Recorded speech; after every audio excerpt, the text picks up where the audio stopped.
काली नजर। माँ, माँ। अरे क्या माँ माँ कर रहा है? बकरी का बच्चा है क्या? अरे माँ, मजाक छोड़ो। मुझे फाइनली वो मेन चौराहे वाली दुकान मिल गई है। अब देखना, आपका बेटा दुगनी स्पीड से पैसा कमाएगा। उफ़ो, ये क्या? मेरी ऑनलाइन मेकअप क्लास चल रही है। इतनी जोर से क्यों बोल रहे हो आप दोनों? अरे मेरी धर्म पत्नी जी, मेकअप क्लास बाद में करना। वो चौराहे वाली दुकान मिल गई है हमको। अरे वाह! रुको, मैं अपनी माँ को फोन लगाकर बता देती हूँ। अरे मैं भी अपने रिश्तेदारों को बता देती हूँ। कितनी खुशी की बात है। हाँ हाँ, मैं भी अपने दोस्तों को बता देता हूँ। 1 हफ्ते बाद रजिस्ट्री है।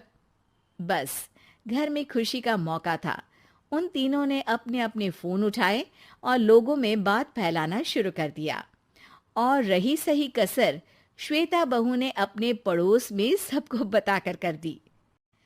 अरे वर्मा आंटी, अब हम भी जल्दी कार ले लेंगे। घर का रेनोवेशन होगा और ठाट से रहेंगे हम भी। अरे, ऐसा क्या हुआ? लॉटरी बाटरी लग गई है क्या? अरे, इस बार चौराहे वाली मॉल में हमको भी दुकान मिल गई है। दुकान नंबर 21, जो एकदम चौराहे पर है। अब ग्राहक बढ़ेंगे तो आमदनी भी बढ़ेगी ही ना। अरे वाह, कितनी खुशी की बात है। मैं बहुत खुश हूँ तुम्हें इतना खुश देख के। बाकी एक बात कहूँ, सबको मत बताते फिरना। किसी की नजर लग जाएगी तो खुशी की खबर वापस लौट जाएगी। हैं? ऐसे थोड़ी ना होता है। अब डरा रही हो। अरे सही कह रही हूँ। काली नजर कहते हैं इस चीज को। जब आप किसी को कुछ बताओ और वो काम बिगड़ जाए। अरे लेकिन मैं तो। तुमने सबको बता दिया ना? हाँ, फोन लगा लगा के। अब बच के रहना। काली नजर बड़ी खतरनाक होती है। श्वेता इतनी खुश रहती है कि वो वर्मा आंटी की बात पर ध्यान ही नहीं देती, जबकि पड़ोस में और भी लोगों से खुशी की खबर शेयर करती रहती है। अगले दिन राजेश बहुत दुखी होकर घर आता है। अरे बेटा, क्या हुआ? मुंह क्यों सूजा हुआ है? मधुमक्खी ने काट लिया क्या? माँ, वो दुकान किसी और के पास चली गई। किसी ने ज्यादा भाव लगा दिया। अरे पर बात तो आपसे हुई थी ना उस दुकान वाले की। हाँ, आज मैं टोकन अमाउंट देने गया था, तब मुझे पता चला। कोई आकर सुबह मुझसे पहले ही ज्यादा अमाउंट दे गया। काली नजर। क्या? क्या कहा? वर्मा आंटी ने समझाया था कि किसी को बताना मत, वरना काली नजर लग जाएगी।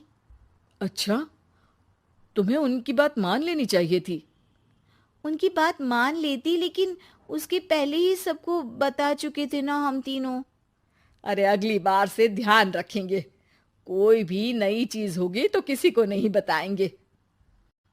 तीनों कुछ दिन ऐसे ही रहते हैं, पर एक दिन श्वेता को एक मेल आता है। राजेश, मेरा ऑनलाइन मेकअप कोर्स कंप्लीट हो गया। अब मैं खुद का पार्लर खोल सकती हूँ। अरे वाह, अपने मोहल्ले में ही खोलते हैं। ये जो घर के सामने दुकान है ना, वहीं। हाँ, यहाँ सस्ती भी मिल जाएगी।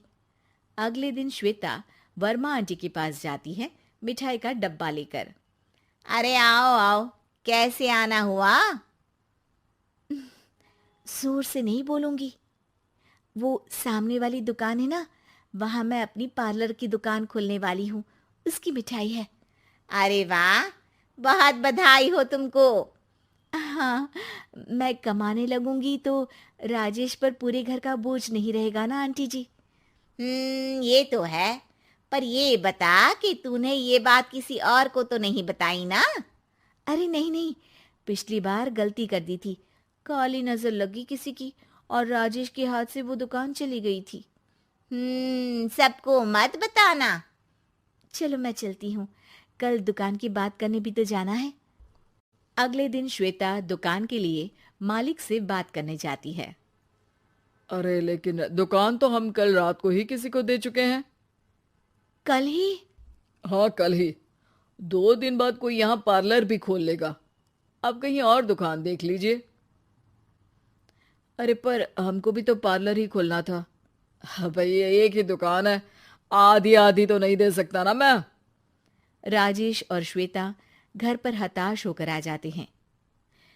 इस बार तो किसी को बताया भी नहीं था, अब किसकी काली नजर लग सकती है। सुनो, तुमने माँ को बताया था क्या? अरे कैसी बात कर रही हो, माँ की नजर थोड़ी ना लगेगी। पक्का तुमने किसी को नहीं बताया था ना? सिर्फ वर्मा आंटी को बताया था, उन्होंने ही मुझे किसी को नहीं बताने को कहा। अरे यार, तुम भी सही हो, मेरी माँ को नहीं बताने को कह रही हो, पर वर्मा आंटी को बताना तुम्हें जरूरी लगा। अरे वर्मा आंटी ने ही तो काली नजर के बारे में बताया था ना, वो हमेशा हमारा भला ही तो चाहती हैं। मेरी माँ भी हमारा भला ही चाहती है। अरे पर चिल्ला क्यों रहे हो? बात नहीं कर सकते क्या आराम से? नहीं आता वो आराम से बात करना, और करना भी नहीं चाहता हूं मैं। दुकान जाने का दुख गुस्से में बदल गया था और राजेश और श्वेता में बात बंद हो गई थी। 2 दिन बाद मोहल्ले में पार्लर का इनॉग्रेशन हुआ, जिसमें मोहल्ले के सभी लोगों को बुलाया गया, पर श्वेता, राजेश और माँ नहीं जाते। माँ, अंदर आ जाओ, क्या देख रही हो? अरे नया पार्लर देख रही हूं अपने आंगन से। देखो, माँ को दूसरे का सुख देखने में कितना मजा आ रहा है, मेरा दुख नहीं दिख रहा इन्हें। यहाँ मेरा पार्लर भी तो हो सकता था। अरे चुप रहो यार, हर बात में लड़ाई क्यों ढूंढ रही हो? राजेश और श्वेता फिर बहस करने लगते थे। तभी माँ ने दोनों को बाहर बुलाया। अरे जरा देखो तो, दुकान चलाने वाले का बोर्ड पर नाम क्या लिखा है? श्रुति वर्मा। गाड़ी निकाले बेटा, हमें कहीं जाना है। काली नजर का इलाज कराने? राजेश अपनी बाइक निकालता है। तीनों ट्रिपलिंग कर रहे हैं। माँ राजेश को उस मॉल वाली दुकान पर लेकर जाती है जहां राजेश अपनी दुकान खोलने वाला था। यही दुकान लेना चाहता था ना तू? हाँ, पर इनको भी दुखी करने लेकर आई हो क्या यहाँ पर दुकान दिखाकर? वहां काफी नहीं था? अरे श्वेता, थोड़ा सब्र रख, अभी पता चलेगा कि हम यहाँ क्यों आए हैं। बता, इस दुकान चलाने वाले का नाम क्या है? अनुपम वर्मा। कुछ समझ में आया? वो दुकान वाली श्रुति वर्मा, ये दुकान वाला अनुपम वर्मा, और हमारे पड़ोस में हमने उस दुकानों के बारे में बताया किसको था? अब वर्मा आंटी को। मतलब वर्मा आंटी ही हमारा काम बिगाड़ रही है? नहीं नहीं, ऐसा नहीं हो सकता, ये बस इत्तेफाक है। राजेश अपना फोन निकालता है और श्रुति वर्मा और अनुपम वर्मा के नाम फेसबुक पर सर्च करता है, जहां ये दोनों ही वर्मा आंटी के रिश्तेदार होते हैं। श्वेता को समझ में आ जाता है कि वर्मा आंटी की ही नजर खाली नजर है। अब क्या करना है? कोई भी खुशी की खबर हो तो काली नजर से बचना है, यानी वर्मा आंटी से बचना है। अरे पर मुझे ये समझ में नहीं आया कि वो हमारे साथ ऐसा क्यों करेंगी।